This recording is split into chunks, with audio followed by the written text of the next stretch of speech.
प्रिय श्रोताओं, इस सृष्टि की अद्भुत घड़ी में हर ग्रह अपनी निश्चित गति से निरंतर गतिशील है और जब कोई ग्रह अपनी स्थिति बदलता है तो उसका असर हमारे जीवन की दिशा और दशा पर गहराई से पड़ता है। आज हम एक ऐसे प्रभावशाली और निर्णायक गोचर की चर्चा करने जा रहे हैं जो विशेष रूप से धनु राशि के जातकों के जीवन में उथल-पुथल का कारण बन सकता है। यह बदलाव किसी साधारण गति का नहीं, बल्कि ग्रहों के सेनापति, ऊर्जा और साहस के प्रतीक मंगल देव से जुड़ा है। 28 जुलाई 2025 को मंगल अपनी मित्र राशि सिंह को छोड़कर पृथ्वी तत्व वाली बुध की राशि कन्या में प्रवेश करेंगे और यह परिवर्तन करीब 45 दिनों तक यानी 13 सितंबर 2025 तक सक्रिय रहेगा। लेकिन असली ज्योतिषीय परिदृश्य तब बनता है जब मंगल आपके दशम भाव यानी कर्म स्थान में आते हैं, जहां से वह चतुर्थ भाव में पहले से विराजमान न्याय के प्रतीक शनि देव के आमने सामने होते हैं, जो इस समय मीन राशि में स्थित है। यह योग न केवल आपके कार्यक्षेत्र में हलचल ला सकता है, बल्कि पारिवारिक सुख सुविधाओं और भावनात्मक संतुलन को भी गहराई से प्रभावित करने वाला सिद्ध हो सकता है। इसका सीधा अर्थ यह है कि दो बेहद प्रभावशाली और परस्पर विरोधी स्वभाव वाले ग्रह मंगल और शनि अब आमने सामने की स्थिति में आ रहे हैं, जहां वे एक दूसरे पर पूर्ण दृष्टि डालेंगे, ज्योतिषीय भाषा में जिसे समसप्तक योग कहा जाता है। यह योग सिर्फ एक खगोलीय घटना नहीं, बल्कि विस्फोटक ऊर्जा का वह संगम है जहां निर्माण और विध्वंस, तेजी और रुकावट, साहस और संयम की शक्तियां टकराती हैं। धनु राशि के जातकों के लिए यह 6.5 सप्ताह का समय कई मोर्चों पर परिवर्तन और परीक्षण लेकर आ सकता है। क्या ये गोचर आपके करियर को नई ऊंचाइयों तक ले जाएगा, या फिर पारिवारिक माहौल और मानसिक स्थिरता को चुनौती देगा? मंगल शनि की यह आमने सामने की दृष्टि आपके जीवन में कौन से छिपे हुए राजयोगों को उजागर करेगी और किन पहलुओं में आपको अधिक सतर्कता बरतनी चाहिए? इन तमाम जटिल प्रश्नों के उत्तर हम आज के इस विस्तृत विश्लेषण में तलाशेंगे। तो जुड़े रहिए हमारे साथ और इस ज्ञानवर्धक चर्चा का अधिकतम लाभ उठाइए। चलिए सबसे पहले उन शुभ संकेतों की बात करते हैं जो ये मंगल का गोचर धनु राशि के जातकों के लिए साथ लेकर आ रहा है। आपके लिए मंगल पंचम भाव के स्वामी हैं, जो न केवल त्रिकोण स्थान है बल्कि आपके विवेक, शिक्षा, संतान, रचनात्मकता और पिछले जन्मों के संचित पुण्यों से भी जुड़ा होता है। इसके अतिरिक्त मंगल आपके द्वादश भाव के भी अधिपति है, जो खर्च, विदेश यात्राएं और आत्मिक मुक्ति जैसे विषयों को दर्शाता है। अब जब यही मंगल आपके दशम भाव में गोचर कर रहे हैं तो यह संयोग अत्यंत शुभ माना जाता है। दशम भाव आपकी कुंडली का सबसे शक्तिशाली केंद्र है। यह कर्म, करियर, सामाजिक प्रतिष्ठा और आपके मान सम्मान का प्रतिनिधित्व करता है। ज्योतिष में एक अत्यंत प्रभावशाली सिद्धांत है कि जब त्रिकोण भाव का स्वामी किसी केंद्र स्थान में प्रवेश करता है तो वह केंद्र त्रिकोण राजयोग का निर्माण करता है, जो व्यक्ति को जीवन में ऊंचा पद, ख्याति और विशिष्ट सफलता दिला सकता है और इसे और भी विशिष्ट बना देता है। मंगल का इस स्थान में दिग्बल प्राप्त करना अर्थात दिशा से मिलने वाली शक्ति, जैसे कोई राजा अपने सिंहासन पर सबसे अधिक प्रभावी होता है, वैसे ही दशम भाव में स्थित मंगल अपने चरम प्रभाव में होते हैं, जिससे आपका आत्मविश्वास, निर्णय क्षमता और कार्यकुशलता शीर्ष पर पहुंच सकती है। तो इसका असली सार यही है कि आपके प्रोफेशनल जीवन में एक नई ऊर्जा का विस्फोट होने वाला है। एक ऐसी शक्ति जो लंबे समय से रुके हुए करियर को दोबारा गति दे सकती है। जो लोग काफी समय से अपने काम में ठहराव, थकान या निराशा महसूस कर रहे थे, उनके लिए यह मंगल का गोचर किसी चमत्कारी टॉनिक की तरह काम करेगा, जो अंदर से उत्साह और आत्मबल भर देगा।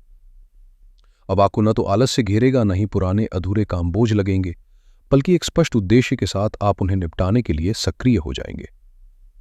खास बात यह है कि यह बदलाव उन लोगों के लिए और भी अधिक फलदायी सिद्ध हो सकता है जो रक्षा, पुलिस सेवा, अर्धसैनिक बल, इंजीनियरिंग, निर्माण कार्य, सर्जरी, प्रॉपर्टी डीलिंग या तकनीकी क्षेत्रों से जुड़े हैं। इन पेशों में काम कर रहे जातकों को न केवल नए अवसर मिल सकते हैं, बल्कि किसी बड़े प्रोजेक्ट की जिम्मेदारी, अप्रत्याशित पदोन्नति या वरिष्ठ अधिकारियों की सराहना भी मिल सकती है। कुल मिलाकर ये समय है अपने कर्मक्षेत्र में बाज की तरह नजर गड़ाकर उड़ान भरने का। चूंकि मंगल आपकी कुंडली में द्वादश भाव के स्वामी भी हैं, जो विदेश, यात्रा और अंतर्राष्ट्रीय जुड़ाव का प्रतिनिधित्व करता है। ऐसे में वे जातक जो मल्टीनेशनल कंपनियों में कार्यरत हैं या जिनका व्यापार विदेशी बाजारों, आयात निर्यात या अंतर्राष्ट्रीय क्लाइंट से जुड़ा है, उन्हें इस अवधि में अप्रत्याशित आर्थिक लाभ और नए अवसर प्राप्त हो सकते हैं।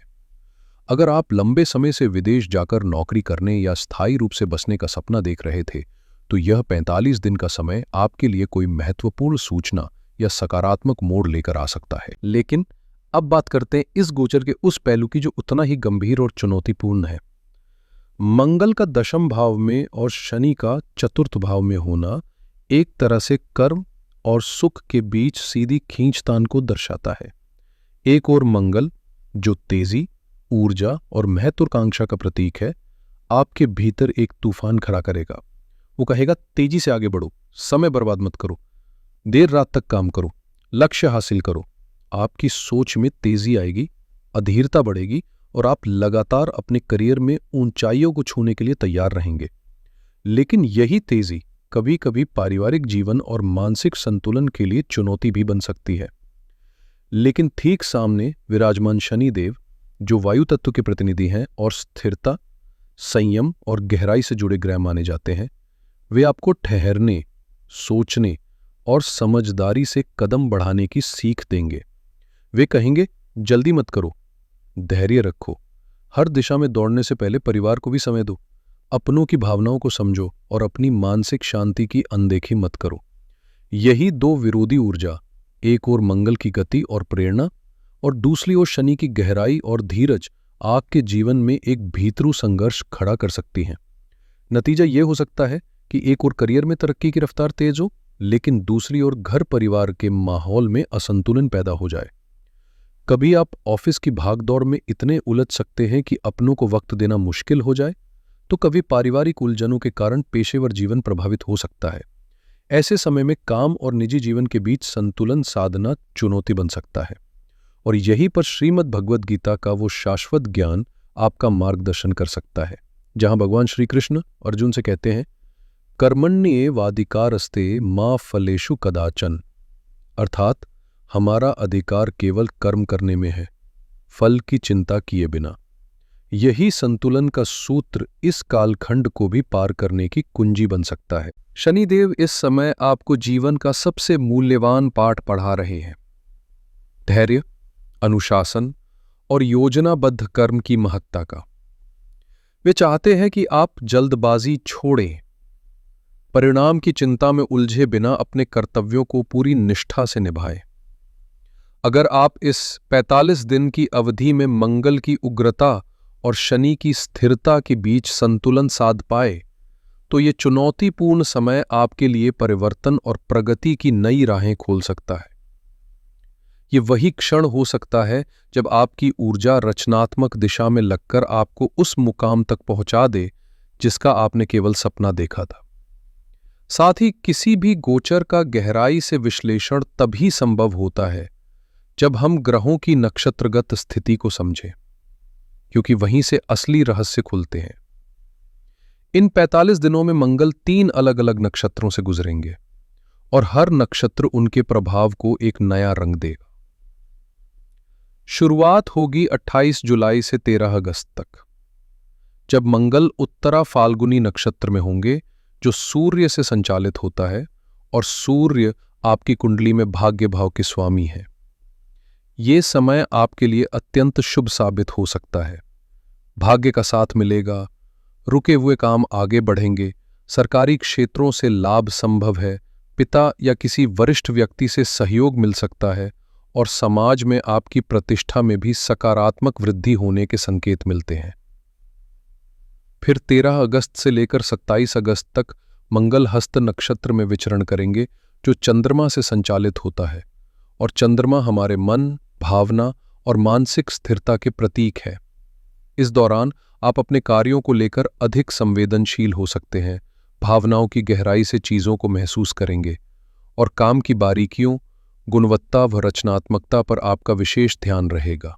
हालांकि मन कभी कभी विचलित हो सकता है, विचारों में उतार चढ़ाव आ सकता है, जिससे निर्णय लेना थोड़ा कठिन हो सकता है। इसके बाद 27 अगस्त से 13 सितंबर तक मंगल का प्रवेश होगा चित्रा नक्षत्र में, जो स्वयं मंगल का ही नक्षत्र है। यही वो चरण है जब मंगल की ऊर्जा अपने पूर्ण बल पर होगी, और ये समय विशेष रूप से इंजीनियरिंग, तकनीकी क्षेत्र, निर्माण कार्य या खेलकूद जैसे क्षेत्र में कार्यरत लोगों के लिए सफलता, उपलब्धि और नेतृत्व के बेहतरीन अवसर लेकर आ सकता है। लेकिन हर शक्ति के साथ जिम्मेदारी भी आती है।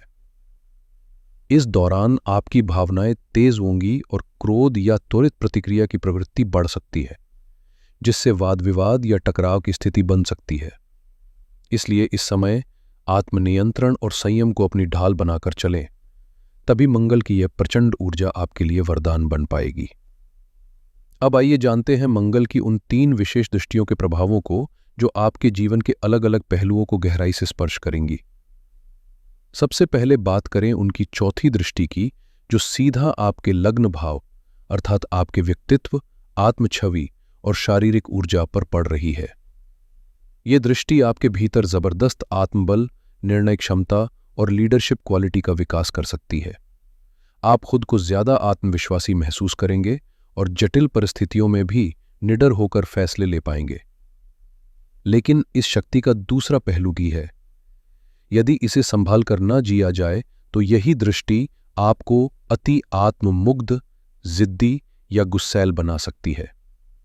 स्वास्थ्य के लिहाज से भी यह प्रभाव हल्के सिरदर्द, शरीर में गर्मी या ब्लड प्रेशर जैसी दिक्कतें ला सकता है। ऐसे में बेहतर होगा कि आप इस उफनती ऊर्जा को सकारात्मक दिशा दें, चाहे वह नियमित व्यायाम हो, योग हो या कोई रचनात्मक कार्य जिसमें मन और शरीर दोनों की भागीदारी हो। यही संतुलन आपकी शक्ति को सफलता में बदलने की चाबी बनेगा। अब जरा रुकिए और गौर कीजिए मंगल की 7वीं दृष्टि पर, जो इस गोचर का सबसे नाजुक और संवेदनशील बिंदु माना जा रहा है। ये दृष्टि सीधी पड़ रही है आपके चतुर्थ भाव पर, जहां पहले से ही वक्री चाल से चल रहे शनिदेव विराजमान है, और यही मिलन एक गहन विस्फोटक योग की स्थिति पैदा करता है। इसका असर सीधे सीधे आपके पारिवारिक माहौल पर पड़ेगा। घर में बिना किसी ठोस वजह के तनाव, बहसबाजी या मतभेद की स्थिति बन सकती है। विशेषकर माताजी के साथ आपकी अनबन बढ़ सकती है या उनके स्वास्थ्य में अचानक गिरावट आ सकती है, जिस पर आपको विशेष सतर्कता बरतनी होगी। ये ग्रह योग घर के भीतर की सुख सुविधाओं को भी प्रभावित कर सकता है, जैसे इलेक्ट्रॉनिक सामान बार बार खराब होना या वाहन संबंधी परेशानियां आना।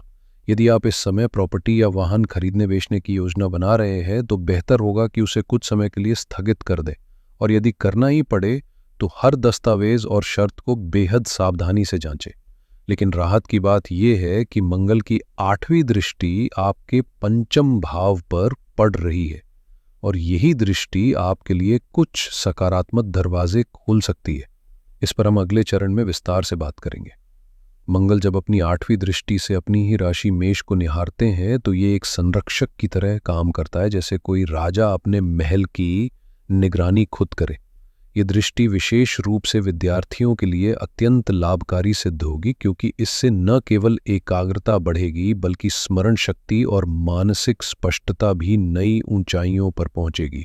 जो छात्र प्रतियोगी परीक्षाओं की तैयारी में लगे हैं उनके लिए यह समय सफलता की मजबूत संभावना लेकर आ रहा है। साथ ही संतान से जुड़ी कोई सुखद खबर आपको प्रसन्नता दे सकती है।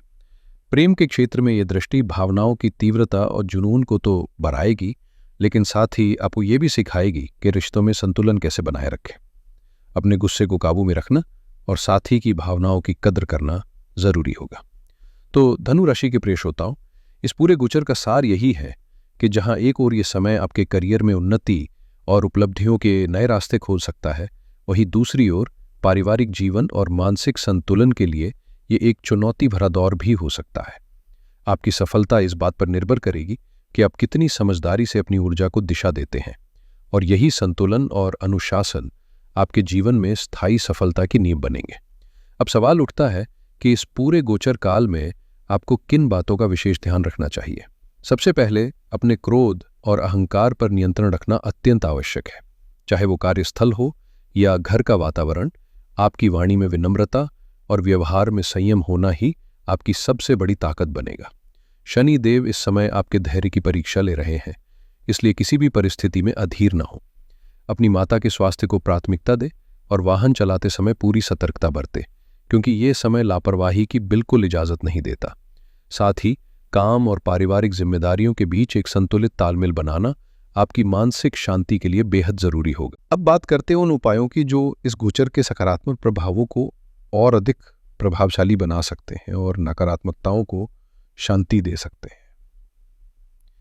मंगल देव की कृपा पाने के लिए आप प्रतिदिन या कम से कम मंगलवार को श्रद्धा से हनुमान चालीसा या सुंदरकांड का पाठ करें। साथ ही हनुमान जी को चमेली का तेल और पीला सिंदूर अर्पित करें तथा ओम क्रांग क्रिंग क्रौन सह भौमाय नमः इस मंगल बीज मंत्र का जाप करें। वही शनिदेव की अनुकंपा के लिए अपने काम में अनुशासन बनाए रखें। हर शनिवार पीपल के पेड़ के नीचे सरसों के तेल का दीपक जलाएं और जरूरतमंदों की यथासंभव मदद करें। यही छोटे छोटे प्रयास आपकी बड़ी चुनौतियों को आसान बना सकते हैं। प्रिय श्रोताओं, ये ग्रह हमारे जीवन के संकेतक तो है, लेकिन निर्णायक नहीं। वास्तविक नियंत्रण परमात्मा के हाथ में है और आपके अपने कर्मों में निहित है। जब प्रयास ईमानदार हो और प्रार्थना सच्चे मन से की जाए तो ब्रह्मांड की कोई भी बाधा रास्ता नहीं रोक सकती। मुझे पूर्ण विश्वास है कि यह विस्तृत ज्योतिषीय विश्लेषण आपके आने वाले समय की योजनाओं को दिशा देने में सहायक सिद्ध होगा। यदि आपने इस जानकारी को उपयोगी, सार्थक और प्रेरक पाया हो तो इस वीडियो को लाइक जरूर करें और इसे अपने मित्रों व परिजनों के साथ साझा करें ताकि वे भी इस ज्योतिषीय मार्गदर्शन का लाभ उठा सकें। कमेंट बॉक्स में अपनी श्रद्धा के अनुसार जय सियाराम या ओम नमः शिवाय लिखना न भूलें। आपके सकारात्मक शब्द हमें और बेहतर सामग्री बनाने की प्रेरणा देते हैं। यदि आप हमारे चैनल पर पहली बार आए हैं तो सब्सक्राइब करें और बेल आइकन दबाएं ताकि आने वाले सभी महत्वपूर्ण और ज्ञानवर्धक वीडियो सबसे पहले आप तक पहुंचे। अपना और अपने परिवार का सदा ध्यान रखें। ईश्वर आप सभी को सुख, शांति और समृद्धि से भर दे।